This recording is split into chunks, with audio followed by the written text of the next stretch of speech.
భారత ప్రధాని గన్ను పట్టుకునే జిగర్ల దమ్ముందా అంటాడు. నువ్వు పెన్ను పట్టుకుని ఏం రాసినావు అని అడుగుతున్నా. 2 సార్లు రిపీట్ చేసి అడుగుతున్నా.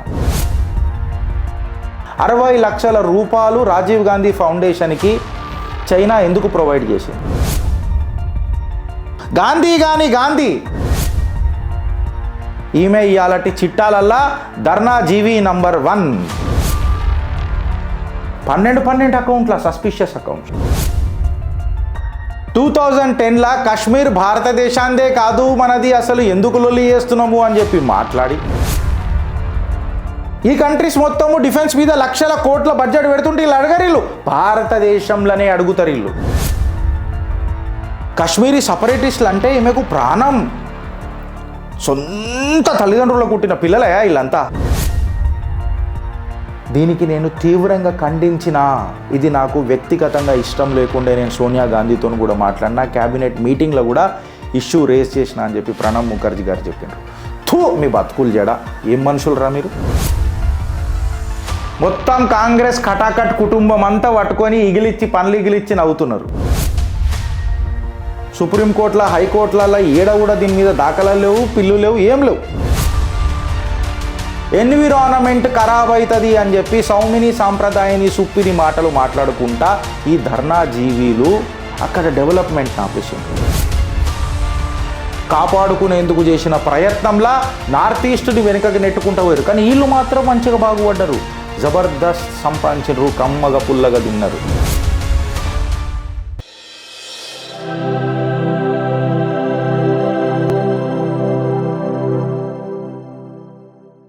మీరు చూస్తుంటారు ఇవాళ భారతదేశంలో ఒక పెద్ద లొల్లి నడుస్తున్నది.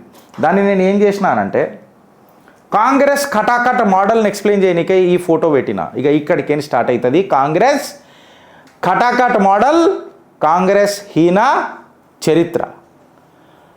ఇవాళ 2 రకాల జీవులు కనిపిస్తారు మనకు దేశంలో. ఒకటి ధరం జీవి అనొకళ్ళు కనిపిస్తారు, ఇంకొకటి ధారణా జీవి లేకపోతే ఆందోళన జీవి అని అంటారు.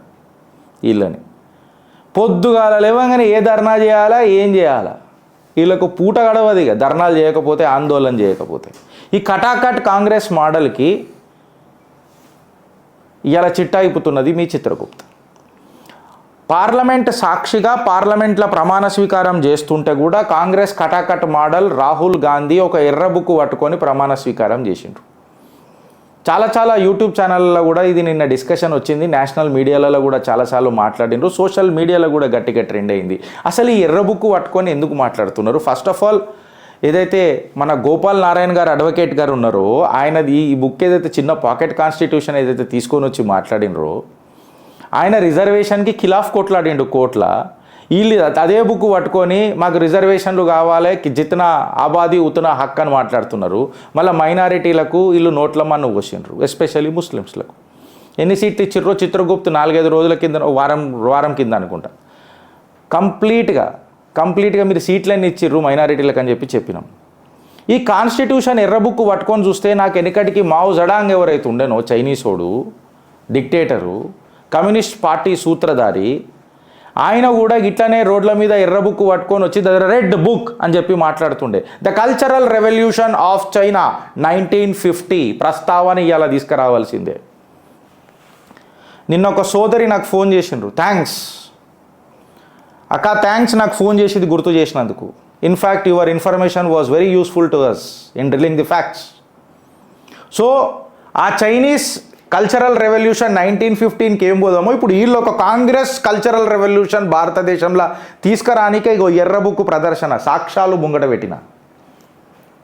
మొత్తం కాంగ్రెస్ కటాకట్ కుటుంబం అంతా పట్టుకొని పనులు ఇగిలిచ్చి నవ్వుతున్నారు. మన రాహుల్ గాంధీ అయితే పట్టుకొని పోయినా ఈ ఎర్ర బుక్కే పట్టుకొని పోతున్నాడు. ఈ ధర్నాజీవులు ధర్మజీవులను ఇబ్బంది పెట్టే ప్రయత్నం చేస్తారు గంతే. So the game begins. ఏం చేస్తారు, ఎట్లా చేస్తారు, ఏం చేస్తారు అని అంటే 2008లో బీజింగ్కి ఒలింపిక్స్కి పోయినరు ఆ కుటుంబం, కాంగ్రెస్ కటాకట్ కుటుంబం ఒక నేతృత్వంలో. మన్మోహన్ సింగ్ సర్కార్ ఉండే. బీజింగ్ పోయి ఒక సీక్రెట్ ఎంఓయూ రాసుకొని వచ్చారు. ఆ సీక్రెట్ ఎంఓయూ ఇప్పటిదాకా ఏమైందో ఎవరికి తెలియదు. అసలు రాసినట్టు కూడా తెలియదు, ఎక్కడ కూడా దీని ప్రస్తావన లేదు, ఎవరికి ఏం తెలియదు. ఏం బిజినెస్ డీళ్లు చేసిర్రు, ఏం ట్రేడ్లు చేసిర్రు, ఏం పొలిటికల్ సీక్రెట్లు మెయింటైన్ చేసిర్రు కానో ఖబర్ లేదు. 2014లో భారతీయ జనతా పార్టీ సర్కార్ వచ్చేదాకా దీని ప్రస్తావన లేదు, ఊసలేదు, మాట లేదు. ఒక్క దగ్గర కూడా ఆర్టీఐ లేదు, సుప్రీంకోర్టులో హైకోర్టులలో ఏడ కూడా దీని మీద దాఖలాలు లేవు, పిల్లు లేవు, ఏం లేవు. భారతీయ జనతా పార్టీ వచ్చిన తర్వాత మనందరికీ ఏం తెలిసిందనంటే కాంగ్రెస్ రాజీవ్ గాంధీ ఎవరైతే ఉండేనో రాజీవ్ గాంధీ ఫౌండేషన్కి చైనీస్ గవర్నమెంట్ నుంచి ఈ ఎంఓయూ సంతకం చేసినందుక మళ్ళీ దేనికానన్న ఈ గంభీర ఆరోపణలు కటాకట్ కాంగ్రెస్ మాడలే చెప్పాలి. I stand corrected with my data. 60 లక్షల రూపాయలు రాజీవ్ గాంధీ ఫౌండేషన్కి చైనా ఎందుకు ప్రొవైడ్ చేసింది? దీని మీద ఈ కటాకట్ ఎర్రబుక్కు పట్టుకున్న ఈ నల్లమొకపోడు ఖచ్చితంగా దీని మీద సమాధానం చెప్పాలి. ఇలా నేను అడుగుతున్న రాహుల్ గాంధీని, ఈ 60 లక్షల రూపాయలు నార్త్ ఈస్ట్ని కంప్లీట్గా నెగ్లెక్ట్ చేసి అక్కడ రోడ్లు గీడ్లు చేయకుండా ఎన్విరాన్మెంట్ ఖరాబ్ అవుతుంది అని చెప్పి సౌమిని సాంప్రదాయని సుప్పిని మాటలు మాట్లాడుకుంటా ఈ ధర్నా జీవీలు అక్కడ డెవలప్మెంట్ ఆపేసిండ్రు. నేను రాహుల్ గాంధీని ఇప్పటి వరకు కనీసం ఒక 100 సార్లు నిలదీసిన. భారత్ జోడో న్యాయ్ యాత్ర నువ్వు నార్త్ ఈస్ట్ నుంచి తీసుకొని వచ్చినప్పుడు అరుణాచల్ ప్రదేశ్ నుంచి ఎందుకు తీసుకురాలే రాహుల్ గాంధీ? అరుణాచల్ ప్రదేశ్ భారత భూభాగం కాదా? అరుణాచల్ ప్రదేశ్ ప్రజలు భారతీయులు గారా? అక్కడున్న సమస్యలకు కాంగ్రెస్ కట్టుబడి ఉండదా? కేవలం చైనానే వాళ్ళ పెద్దన్ననా? అరుణాచల్ ప్రదేశ్లో ఉన్నోళ్ళు భారతీయులు కాదా? మీ అమ్మకు, మీకు, మీ కుటుంబానికి రాహుల్ గాంధీ గారు ఏపీ అని అంటే అరుణాచల్ ప్రదేశ్కి ఆంధ్రప్రదేశ్కి తేడా తెలుసా అని అడుగుతున్నా. లేకపోతే చైనాకు ఆల్రెడీ దారదత్తం చేసేసిండ్రా. Congress under their environmental minister Jairam Ramesh and Jayanthi నారా Natarajan whatever it maybe వాళ్ళ పేర్లు ఏదైతే ఉండేనో క్రిటికల్ ప్రాజెక్ట్స్ అన్నీ హాల్ట్ చేసారు నార్త్ ఈస్ట్లో. ఎన్విరాన్మెంటల్కి ప్రాబ్లం అవుతున్నది అని చెప్పి వీళ్ళు ఎన్విరాన్మెంట్ గురించి ఎప్పుడు ఆలోచించారో నాకు అర్థం కాలే. వీళ్ళు చేసిన అరాచకాలు మామూలుగా కావు. ఫారిన్ ఫండెడ్ ఎన్జిఓస్ ఎన్ని ఫ్లో అయినాయి భారతదేశంలో యూపీఏ సర్కార్ ఉన్నప్పుడు 2004 to 2014. దీనికి ప్రత్యక్ష సాక్షి. మన ఆదాయాన్ని గండిగొట్టిండ్రు, భారతీయ ఆర్థిక వ్యవస్థకు గండిగొట్టిండ్రు. ఆల్మోస్ట్ నార్త్ ఈస్ట్ ఆర్థికంగా వెనుకబడ్డది ఈ కాంగ్రెస్ హీన చరిత్ర వాళ్ళ పాలనల. షాకింగ్ న్యూజులు ఇప్పుడు బయట పడతాయి. రాహుల్ గాంధీని నేను ఇవాళ అడుగుతున్నా. డోక్లాం క్లాష్ అవుతున్నప్పుడు ప్రధానమంత్రి గన్ను పట్టుకునే జిగర్ల దమ్ముందా అని చెప్పి మాట్లాడిండు. గన్ను వదిలిపెట్టు, నీకు పెన్ను పట్టుకొని రాసే చక్కగా రాదు. పెన్ను పట్టుకొని పక్కకు చూసుకుంటా కాపీ కొట్టుకుంటా రాసే జీవితం నీది. మళ్ళీ హార్వర్డ్లో చదువొచ్చినవు, ఏడ చదువొచ్చినవు నాకు తెలియదు. దేశ ప్రధానిని డోక్లాం ఆడ నడుస్తుంటే చైనా వాడిని చెక్ పెట్టకుండా భారత ప్రధాని గన్ను పట్టుకునే జిగర్ల దమ్ముందా అంటాడు. నువ్వు పెన్ను పట్టుకొని ఏం రాసినావు అని అడుగుతున్నా. 2 సార్లు రిపీట్ చేసి అడుగుతున్నా. 2020లో గల్వాన్ క్లాష్ అవుతుంటే నువ్వు పోయి పాకిస్తాన్ ఎనిమిది అంబాసిడర్లను కలుస్తావు. ఎందుకు కలుస్తావు అని అడుగుతున్నా. ఏం మాట్లాడినావు అని అడుగుతున్నా. భారత్ జోడో న్యాయ యాత్రలు అరుణాచల్ ప్రదేశ్కి ఎందుకు పోలే అని అంటున్నా. 2004 నుంచి 2014 వరకు కొన్ని వందల ఎన్జిఓలు ఎందుకు వచ్చినాయి ఈ నార్త్ ఈస్ట్ డెవలప్మెంట్ పర్యావరణం పేరు చెప్పి ఎందుకు ఆపినాయి అని అడుగుతున్నా. ఈ ఆందోళన్ జీవీలు, ఈ ధర్నా జీవీలు భారతదేశానికి దరిద్ర జీవీలు. ఎవరెవరైతే వీళ్ళందరూ పుట్టినరో ఆ టైంలో, వాళ్ళందరూ ఆ టైంలో పుట్టినోళ్ళే. మీరు మన గుగ్రు సేట్ అరవింద్ కేజ్రీవాల్ని తీసుకోండి, యోగేందర్ యాదవ్ని తీసుకోండి, హర్ష్ మందార్ని తీసుకోండి, మేధా పట్కర్ని తీసుకోండి, అరుంధతి రాయ్ని తీసుకోండి, టీస్టా స్టెల్వార్డ్ని తీసుకోండి, ప్రశాంత్ భూషణ్ని తీసుకోండి, హిమాంశు ఠక్కర్ని తీసుకోండి. వీళ్ళందరూ కాంగ్రెస్ హయాంలోనే పుట్టినరు. గల్వాన్ క్లాష్ అప్పుడైతే చైనా వంతో కలిసినప్పుడు ఆయన గలవలే అని చెప్పి పీకుడు ముచ్చట్లు మాట్లాడారు. చైనా కూడా దాన్ని పెద్ద పెద్దగా మాట్లాడింది. ఆఖరికి మన రాహుల్ గాంధీ ఒప్పుకున్నాడు నేను కలిసిన అని కాంగ్రెస్ ట్వీట్ చేసింది. ఇండియా టుడేలో వచ్చిన కథనాలు కూడా మీ ముంగట పెట్టినాడు. After Congress admits Rahul Gandhi met Chinese envoy, China deletes the statement. China Rahul Gandhi నమ్ముకున్నందుకు చైనా గాంధీ అక్కడ ఉన్న పెద్దలు కూడా ఎంబారసింగ్ సిచ్యువేషన్లకు పోవాల్సి వచ్చింది.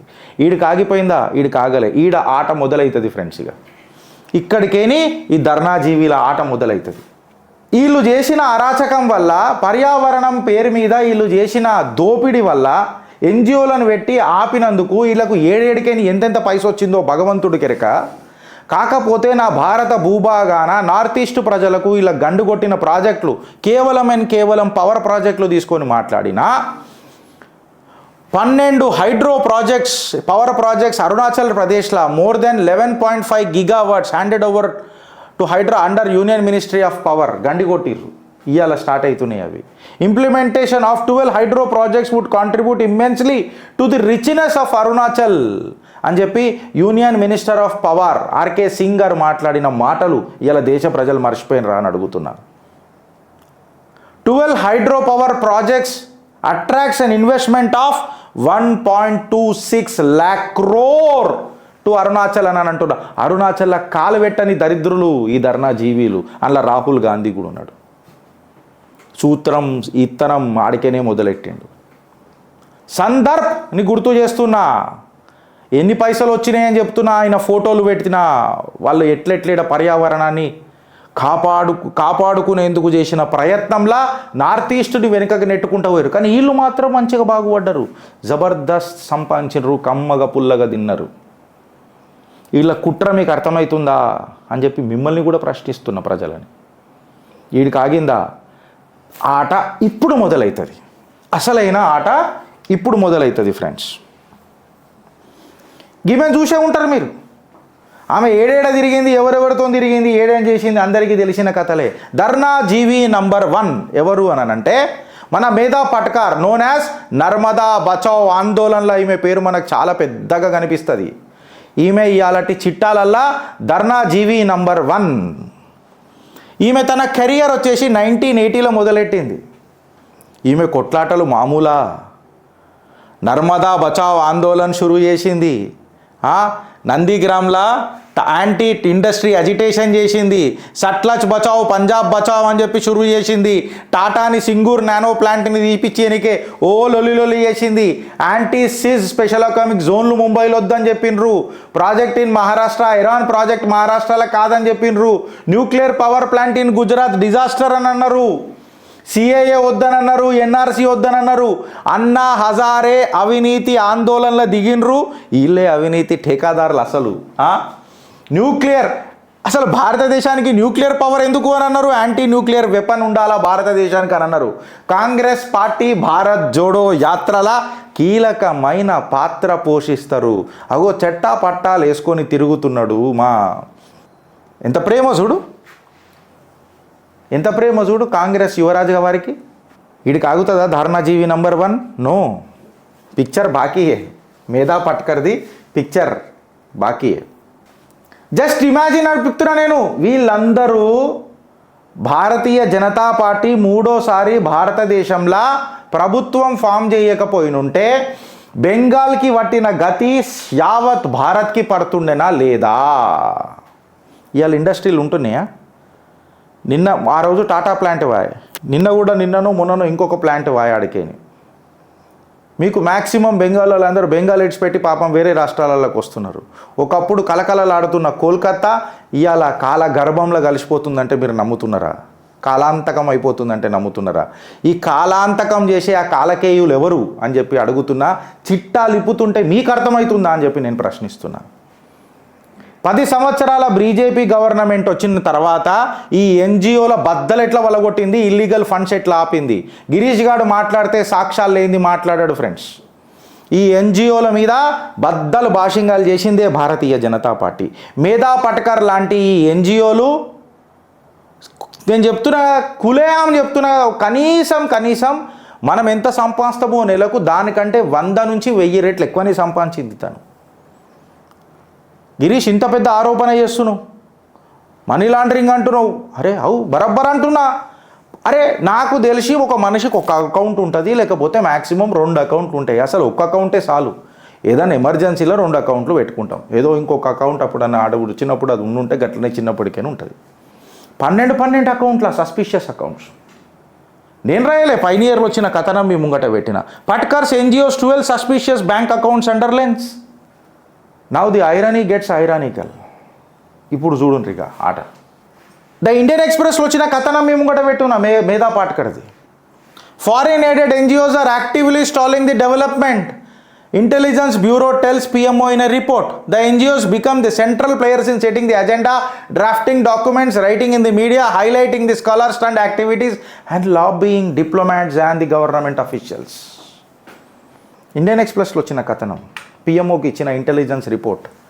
వీళ్ళు పెద్ద పెద్ద మేధావుల లెక్క చలామణి అయి అర్బన్ నక్సలిజం అని అంటారు దాన్ని. గన్ను కంటే పెన్నుకు బాగా పదును పెట్టిరు కదా. ఇండియా టుడేలో ఏమని వచ్చింది, activist Medha Patkar convicted in 24-year-old defamation case. Convicted, acquitted కాదు, అక్విటెడ్ కాదు. ద ఎకనామిక్ టైమ్స్లో కూడా వచ్చింది ఆమె మీద. The social media activist Medha Patkar national alliance for the people's movement is planning to intensify its agenda against all the special economic zones. A large numbers of farmers and fishermen of the area attended the rally and they came away from Vasi Mandava to register the లొల్లి సృష్టించుడు. ఆగిపోయిందా చాలా అయ్యాలటికి? నేను ఆగా కదా. ధర్నాజీవి number 2ని పరిచయం చేస్తా. ఈ ధర్నాజీవి number 2 అయితే ఇంకా డేంజర్గా మేధా పాట్కర్ని గ్రైండర్లు వేసి మసాలాలు వేసి 100 సార్లు గిర్ని పిండి చేసి తిప్పితే పాలల్లో కలుపుకొని చెంచేషన్ల తేనేసి ఇంకేమన్నా గిడిటివ్లు ఏమేస్తారో వేసుకోర్రు. ఇక చేస్తే ఇంకొక జీవి ఎవరు పుడతారు ఈ ధర్నాజీవి అంటే అరుంధతి రాయ్. చాలా రెప్యుటేటెడ్ రైటర్ ఆమె. సరే ఈమె రాతలు ఈ పెన్ను పక్కకు తీసేస్తే ఈమె చరిత్ర ఏంది చదివితే అరుంధతి రాయ్ ఏడ పుట్టింది, ఏం చేసింది, ఈమె ఎట్లాంటి ధర్నాలు చేసింది, ఎట్లాంటి పోట్లాటలు చేసింది. జ్ఞాన్ నాకు జర మంచి మాటలు వస్తాయి కానీ జ్ఞాన్ బాటకే जो ये लोग चलते हैं జ్ఞాన్ కా సముందరిల్లంతా కాంగ్రెస్కి దేశాన్ని ఎడగొట్టే శక్తులకు జ్ఞాన్ కా సముందరిల్లంతా. ఈమె జర చరిత్ర తీసుకొని మనం చూస్తే అరుంధతి రాయ్ బెంగాలీ ఫాదర్, ఒక కేరళ క్రిస్టియన్ మదర్కి పుట్టి పాపము she has a very difficult childhood. నిజమే, వాళ్ళ పేరెంట్స్కి చక్కగా పడక వాళ్ళు సపరేట్ అయిపోయి ఈమె బాధలు పడి ఆ బాధలల్లా డిసైడ్ అయిపోయింది ఏంటంటే ఈ శాడిజం ఇక దేశ ప్రజలకు కూడా ఈ బాధ అంతా చూపిస్తా అని చెప్పి డిసైడ్ అయిపోయి ఎన్డీటీవీ ప్రణయ్ రాయ్తో మంచి సంబంధాలు, ఫ్రెండ్షిప్ మాట్లాడుతున్నాను. నాకు కూడా మస్తు మీడియా పర్సన్స్తోని మంచి ఫ్రెండ్షిప్ ఉన్నది, లేదని అని అంటలే. పొలిటీషియన్స్తో కూడా ఉన్నది, సీఈఓలతో కూడా ఉన్నది, ప్రజలతో కూడా ఉన్నది. గట్లనే రిలేషన్. ప్రణయ్ రాయ్తో మంచి ఫ్రెండ్షిప్. బృందా కారట్ కమ్యూనిస్ట్ పార్టీతో మంచి జాంజీగర్ జబ్బా. You may call it has ఇక న్యాచురలీ ఆమె 2010లో మాట్లాడిన మాటలు మీకు అందరికీ గుర్తే ఉంటాయి. ఆమె మీద ఇలా ఊపా చట్టం స్టార్ట్ అయింది. 2010లో కాశ్మీర్ భారతదేశాందే కాదు మనది, అసలు ఎందుకు లొల్లి చేస్తున్నాము అని చెప్పి మాట్లాడి ఇవాళ ఆమె మీద ఊపా చట్టం పెడితే అమెరికాలో ఉన్నోనికి ఎన్నో పిచ్చివాడా కాలిపోయి ఆడు గాయ గత్తర చేసి ఊపా చట్టాలు అరుంధతి రాయ్ మీద పెట్టడం బాగా పాపం అని చెప్పి ఏడుచుకుంటా. కోపమా ఇకనైనా ఆపవా ఇకనైనా అనుకుంటా, ఇంతగా బుస కొడుతుంటే నేను ఆపగలనా అని అనుకుంటా. Definitely after seeing all these things తను రిబెల్ కాదా? Certainly a rebel, perhaps an urban Naxalite and hopefully a libtard. Doubt ఏమన్నా ఉన్నదా? అబ్సల్యూట్గా మీకు డౌట్ ఉండకపోవచ్చు, ఉండొద్దు కూడా. ఈమె ఈడికి ఆగిపోయిందా అంటే ఈడికి ఆగదు. ఈమె అజిటేషన్లు చూడుర్రి. టాటా సింగూర్ మేధా పాట్కర్ కూడా ఉన్నది టాటా సింగూర్లా. ఇగో మళ్ళీ ఈమె కూడా. ఇదంతా ఒక చైన్ ఇల్లదంతా ఒక న్యూక్లియర్ ఫిషను. ఆల్ఫా పార్టికల్ మెల్లగా బంబార్డ్ చేస్తారు, ఇక న్యూక్లియర్ రియాక్షన్ స్టార్ట్ అయిపోతుంది. టాటా సింగూర్ ప్లాంట్లో కూడా ఉన్నది. బెంగాల్లో Nano Naxals in the deep జంగల్స్తో కూడా మంచి సంబంధాలు. సిఆర్పిఎఫ్లు వాళ్ళని చంపినరు అని చెప్పి లొల్లి యాంటీ సిఏ ఎన్ఆర్సీ మీద మాట్లాడు. నర్మదా బచావ్ ఆందోళనలో కూడా ఉన్నది. ధర్నాజీవి number 2 Arundhati Roy. Anti nuclear weapon agitation. భారతదేశానికి న్యూక్లియర్ ఎందుకు అనంట. నీకు పెన్ ఎందుకు? రాసుకోనికే కదా. మాకు అందుకే మాకు కావాలి కిస్కా పిచ్చివాడా ఫోడ్నీకి వెళ్ళి ఆమె చాయే బద్దలు వలగొట్టనీకే మాకు న్యూక్లియర్ బాంబు కావాలి, బరాబర్ కావాలి. మళ్ళీ హమాస్కి మిజైల్ ఎందుకని అడగరిల్లు, పాకిస్తాన్కి న్యూక్లియర్ వెపన్ ఎందుకని అడగరిల్లు, చైనాకు న్యూక్లియర్ వెపన్ ఎందుకని అడగరిల్లు, అమెరికాకు న్యూక్లియర్ వెపన్ ఎందుకని అడగరిల్లు. ఈ కంట్రీస్ మొత్తము డిఫెన్స్ మీద లక్షల కోట్ల బడ్జెట్ పెడుతుంటే వీళ్ళు అడగరు, వీళ్ళు భారతదేశంలోనే అడుగుతారు. వీళ్ళు చైనా వాడు గార్జియస్ డ్యామ్ ఎక్సెట్రా పెద్ద పెద్దది కడితే వీళ్ళు అడగరు. వీళ్ళు ఇక బిచ్చం పట్టించారు. పాకిస్తాన్ వాడు ఏం కట్టుకుంటాడు డ్యామ్లు, కానీ ఆయనకి రొట్టపిండికి పైసలు లేకపోయి. ఇప్పుడు పెద్దగా ఏమో భారతదేశంలో కూడా ఉంటలేదు అని నాకు తెలిసింది. మళ్ళీ నిజమో అబద్ధమో నాకు తెలియదు. She started living in Europe అని తెలిసింది. కాశ్మీరీ సపరేటిస్టులు అంటే ఈమెకు ప్రాణం. సొంత తల్లిదండ్రులకు పుట్టిన పిల్లలయా వీళ్ళంతా, సపరేటిస్టులు వీళ్ళంతా. ఆ ఫోటో మీకు పాత ఫోటో ఒకటి చూపిస్తాయిగో, ఆ నవ్వు చూడరి ఎట్లా నవ్వుకుంటాగో, ఆడతోని యాసిన్ మాలిక్ అనుకుంటాడు, ఆడతోని చూడండి. ఈమె ఎంత ఇక వీళ్ళు ఎట్లాంటి బచ్చలని జిందగీలు అంటే వీళ్ళ జిందగీలు. కాశ్మీర్ మా భారతదేశానికి కాదు. అఫ్జల్ గురు కూడా చచ్చిపోతే స్లోగన్లు, అఫ్జల్ హమ్ షర్మిందా హే తెరే కాతిల్ జిందా హే, హమ్ భీ షర్మిందా హే కి అరుంధతి రాయ్ అభీ భీ బాహర్ హై. Constitutionally she should have been behind the bars long ago. Delhi Lieutenant Governor sanctions to prosecute Arundhati Roy in under UPA for a case of 2010. ఇది నేను చెప్తలేను, వైరల్ వచ్చిన కథనం మేము ముంగట పెడుతున్నా. వీడికి ఆగిపోయిందా అని అంటే ఆగిపోదు. Now let me take the pride, గర్వంగా నవ్వుకుంటా సంతోషంగా మీకు ఇంట్రడ్యూస్ చేస్తున్నా. ఓ నల్ల మోకపు రాజకీయలోడు, నల్లికుట్లు ఉంటాడు.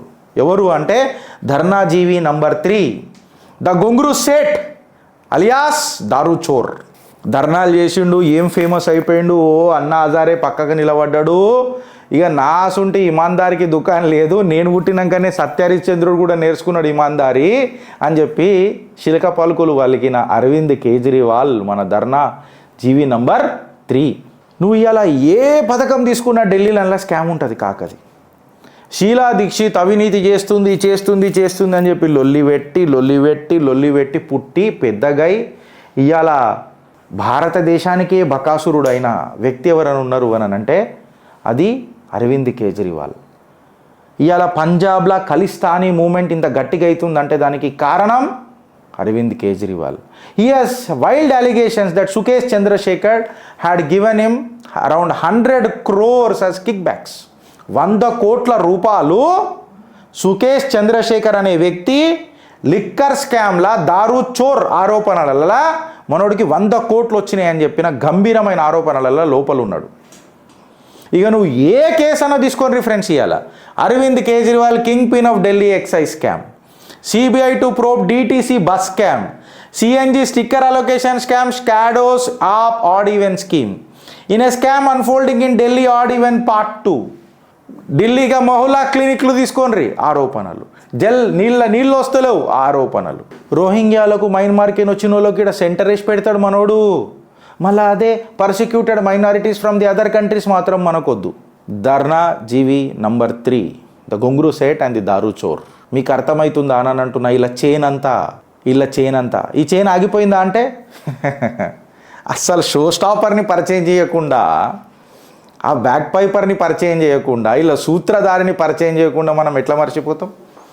అసలైన సిసలైన కాక సూత్రధారి ఎవరు అని అంటే సోనియా మాత, కాంగ్రెస్ తల్లి సోనియా మాత. నేనన్న మాట కాదు, ex president former president Pranab Mukherjee garu తన బుక్కులో రాసుకున్న ఒక కథనం తీసుకొని చూస్తే సుమారు November, if I'm not wrong date ఎప్పుడు ఉండేది, నవంబర్ 2004 దీపావళి రోజు పరమ పూజనీయ శంకరాచార్య జయేంద్ర సరస్వతుల వారిని అరెస్ట్ చేసిన దాఖలా సోనియా గాంధీది కాదా అని అడుగుతున్నా. జస్ట్ బికాస్ ఆఫ్ ఏజ్ నేను రెస్పెక్ట్ ఇస్తున్నా, అండ్ మహిళ కాబట్టి రెస్పెక్ట్ ఇస్తున్నా. 2005 సంవత్సరాల ఆచారం అది తనది. దీపావళి రోజు ఆయన పూజలు ఉంటాడు, ఆయనని అరెస్ట్ చేయించారు. ఏం ఆరోపణలు పెట్టి, ఎట్లాంటి ఆరోపణలు పెట్టి?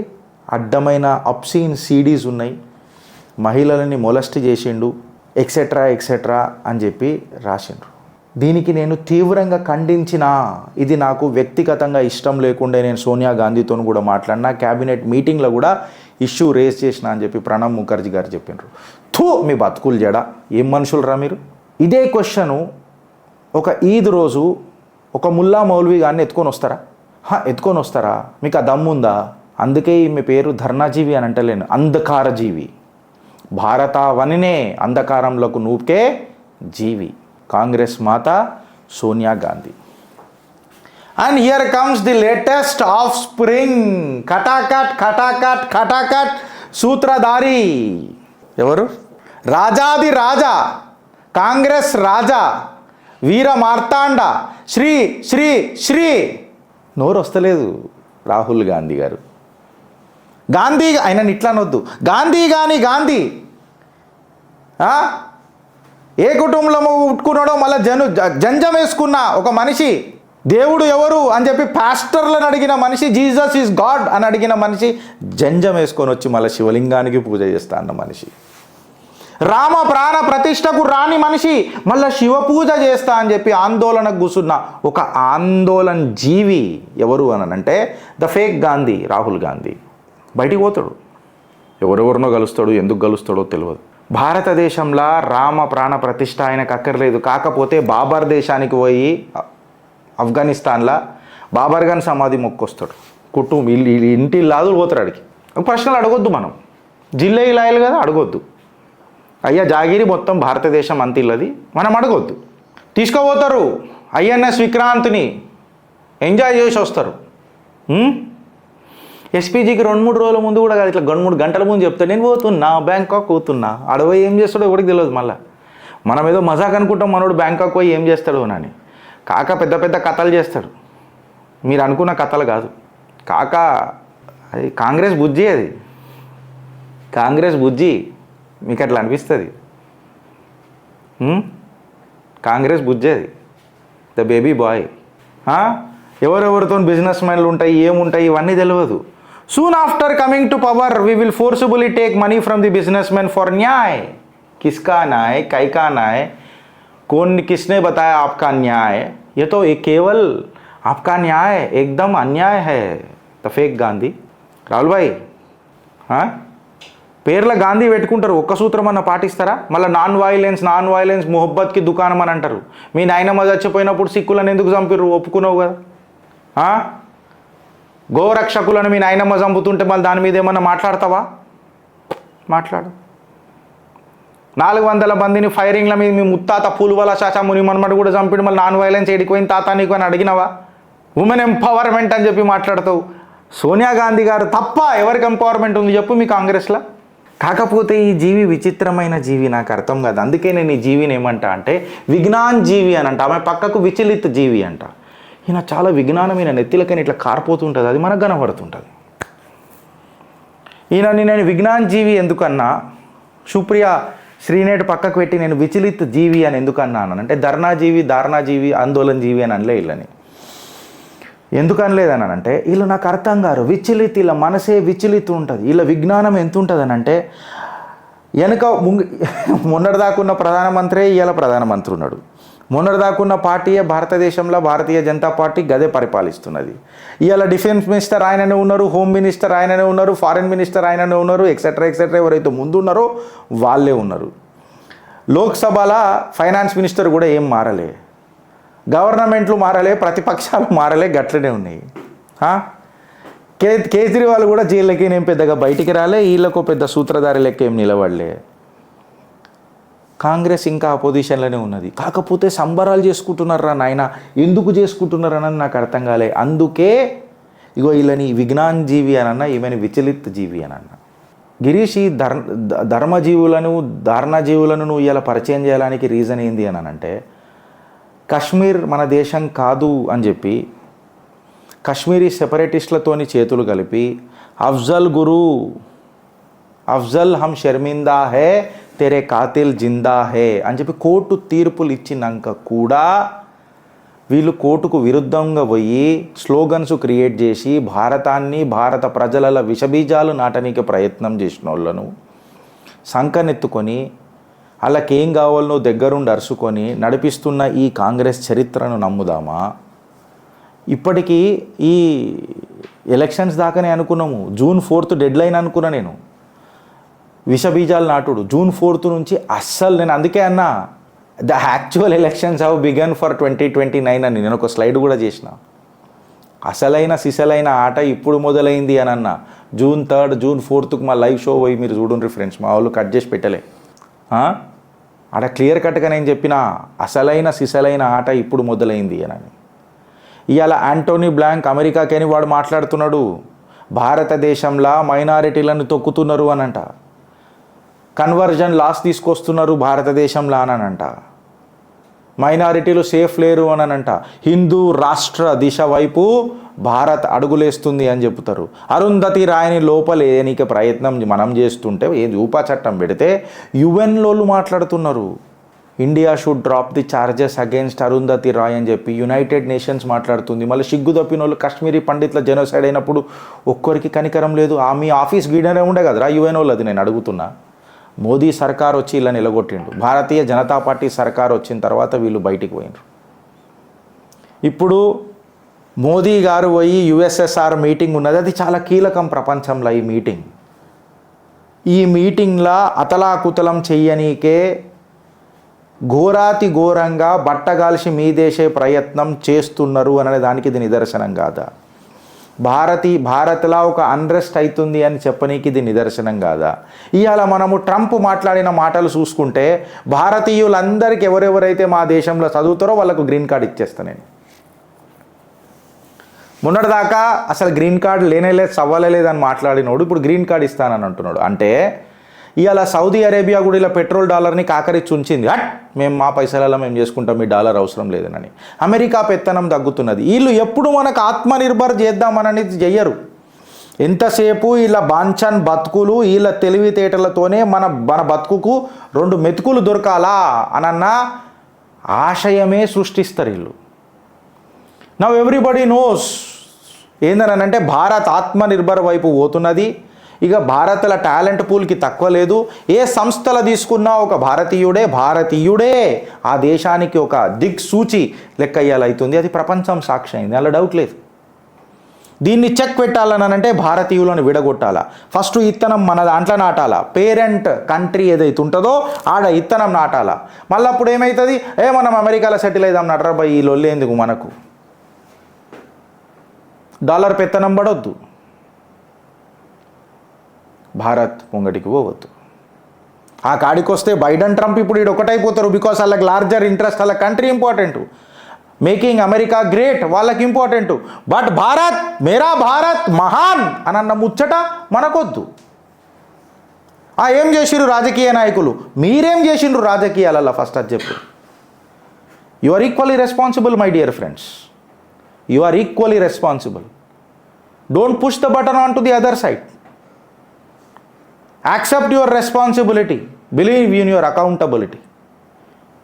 You are accountable to the scenario of this country.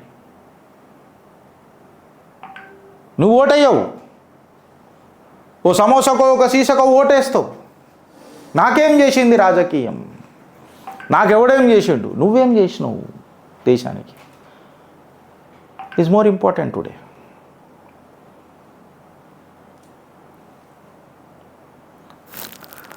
చెప్పాలంటే మస్తుంటాయి ఫ్రెండ్స్ ఇట్లాంటివి. But the topic ends, the buck stops ఎక్కడ అంటే మీరు ఆలోచిస్తారా లేక అనుభవిస్తారా? భారత్ మాతాకి జై.